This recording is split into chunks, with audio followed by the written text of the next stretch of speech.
Hello everyone, I hope you guys are having a great day today. This is the Crypto Slayer. I got some Bitcoin news that I want to share really promptly because the main focus of this video is Chainlink versus API3.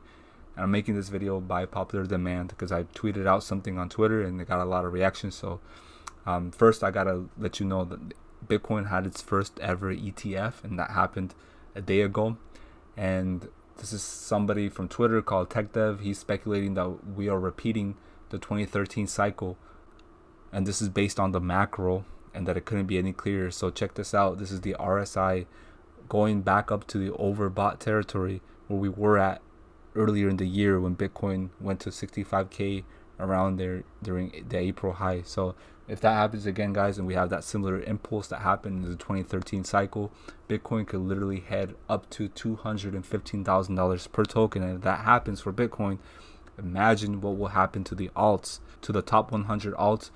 People are speculating that there could be a 10 to 30x, price appreciation event for some of them, and then especially gonna be similar to what happened, 5 months ago, where the poop coins, like the off-brand Dogecoins, Shiba Inus, all those went up in price like crazy. So something like that could happen. Who knows? But this is the RSI right here in the red circle. It looks like it's going to get above 70, which is going to indicate that if it stays above that, it's going to be in the overbought territory. We were just recently right here in this normal zone, which is from 70 all the way to 30. And that zone right there, it just means that it's not being overbought or oversold.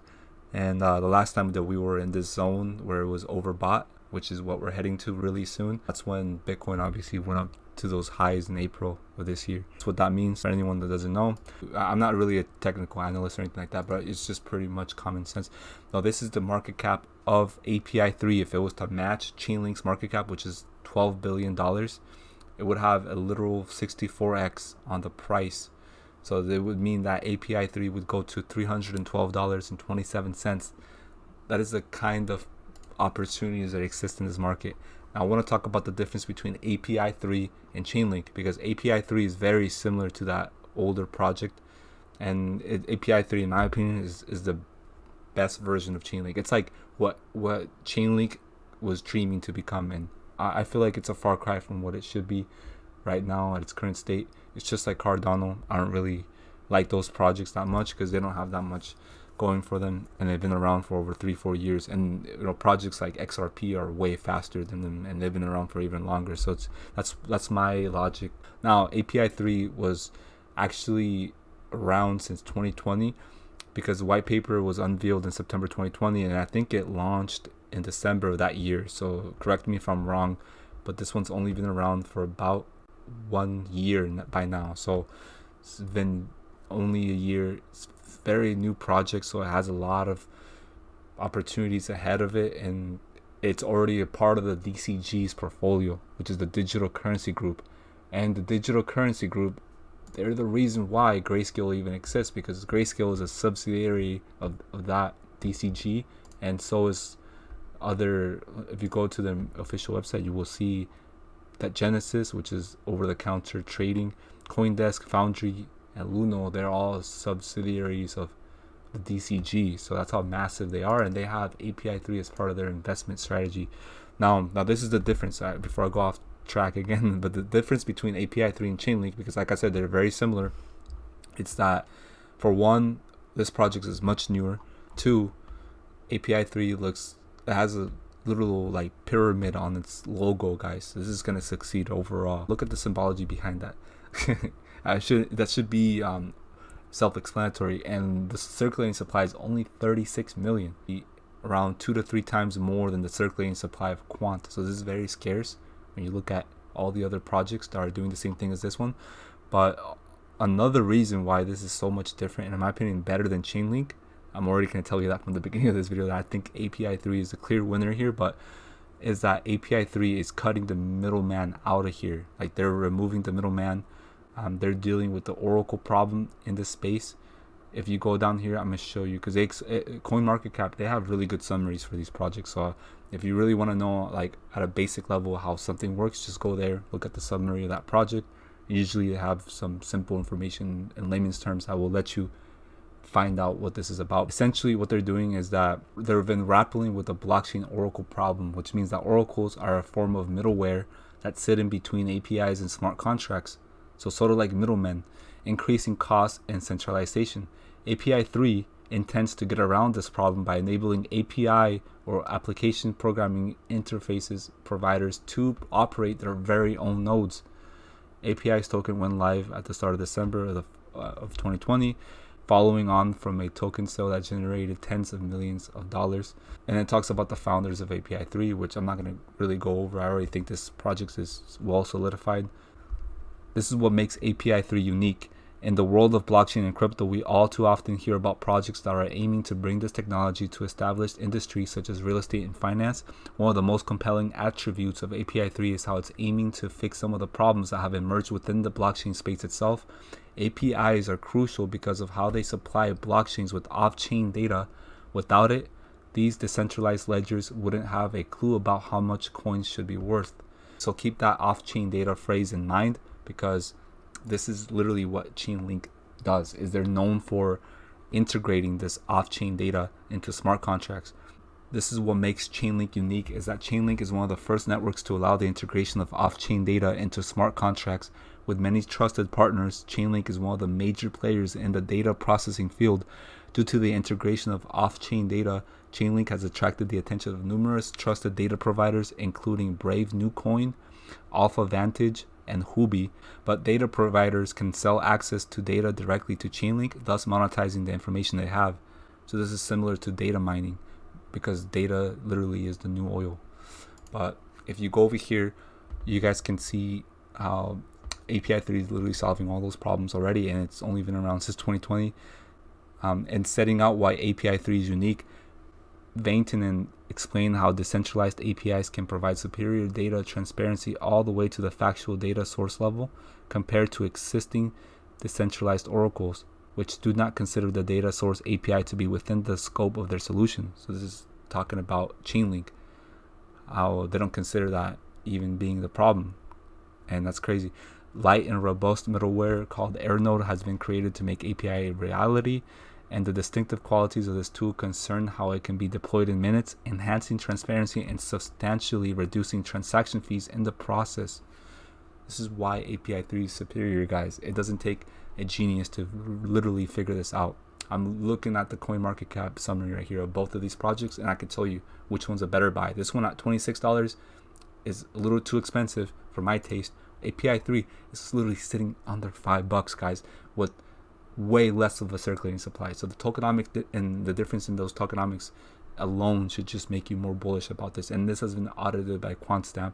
I don't know of any audits that have taken place with Chainlink, but their circulating supply, which is 459 million tokens, that is verified. So that's good to see that. Same thing with API. Their 36 million, almost 37 million circulating supply is verified as well on CoinMarketCap, which is always good to hear. One thing that's worth noting is that Chainlink is a part of the Grayscale investment products. So if you go down here, you can see that there's a Grayscale Chainlink trust, and they actually hold about $2.50 worth of Chainlink tokens per share, because they only hold around 0.09 links per share, which is a very small amount. Like, you would have to purchase a bunch of shares to get a good exposure to this token within this investment product. But this was added from February 26th of this year, so very recently. I think that because the DCG, which literally owns Grayscale, and they're invested in API3, eventually they will add an API3 as an investment product. And when that happens, guys, the price appreciation event for API3 is going to be massive. It's going to be insane. Now, coupled with the fact that right now API3 only has 14,734 holders, that's 14.7k holders, and compare that to the amount of holders that there is for Chainlink, guys, this is too far gone in my opinion. Chainlink alone on the BSC, which is the Binance Smart Chain, it has 65,000 addresses. Now if you look at Chainlink on the Ethereum side of things, it has 600,000 holders. So you add that together, it's around 660,000 holders, give or take a few thousand, you know what I mean, because there's other chains that have some Chainlink tokens on there for some reason. But yeah, like Solana and stuff like that. So 600 to 700k on a good year. That's a lot. Compare that to freaking API3. You know what I mean? 14k. The difference is literally, let's do the math real quick. 6,000. We're just gonna round to this number divided by 14.7k. That is literally 44 times the difference, guys, in holders from Chainlink to API3. It's crazy. That means that, you know, the holders were the same. I'm pretty sure the price could 44x, which would give us around a $200 to $250 API3 token, which is literally crazy to think about at this stage in the bull run.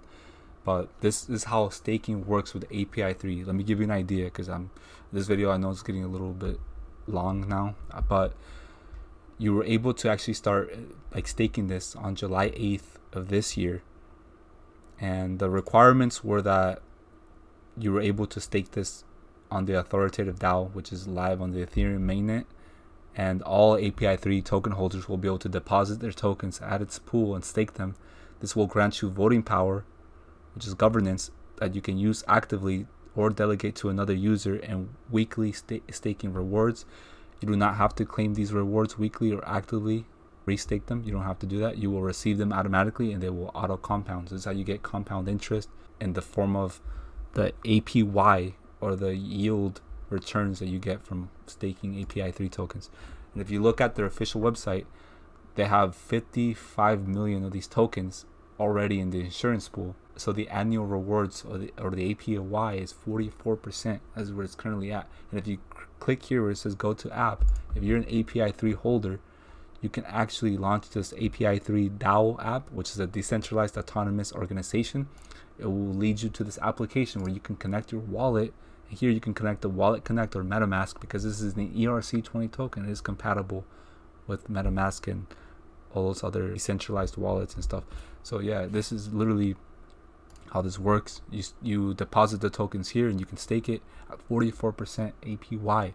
Now, if you were to do this with Chainlink, we're right here on the staking rewards calculator, and you're gonna get around a 3% return. This is annualized, 3.13%. So I mean, what is better? You tell me in the comments what you guys think is a better opportunity, to stake API tokens or stake Chainlink tokens. Only get 3% APY returns on your investment, literally.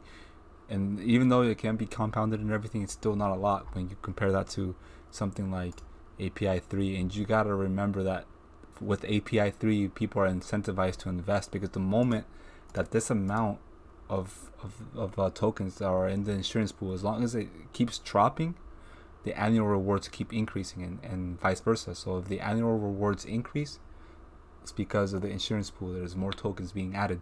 So yes, people are incentivized to stake. And even when people are staking like that, even if like your annual rewards take a hit and you start like, you know, it starts dropping to 20 or 30% or whatever, that's great overall for the token price, because that's a lot of the supply, like over 50 to 70%, that's going to be locked up anyway through staking, and it's only going to be a small amount. It's going to be available on exchanges for people to buy and sell. So that's going to definitely squeeze the price into those crazy price targets that we're talking about, you know, $200 to $300 per token.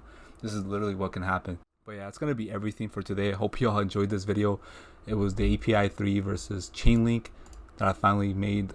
This is a breakdown, basically telling you guys the pros and cons of each token. I actually went over more information to do with API3, because I'm just biased on this one. I prefer API3 over Chainlink, and you guys know the differences already. I love y'all. Please leave a like and comment on this video for the YouTube algorithm. And also, if you have any suggestions for future uploads, I should be making a video on VeChain, IOTA, or Cosmos soon, so definitely stick around and keep watching my videos. Subscribe to my channel if you're new. I'll see you guys later. I'm out.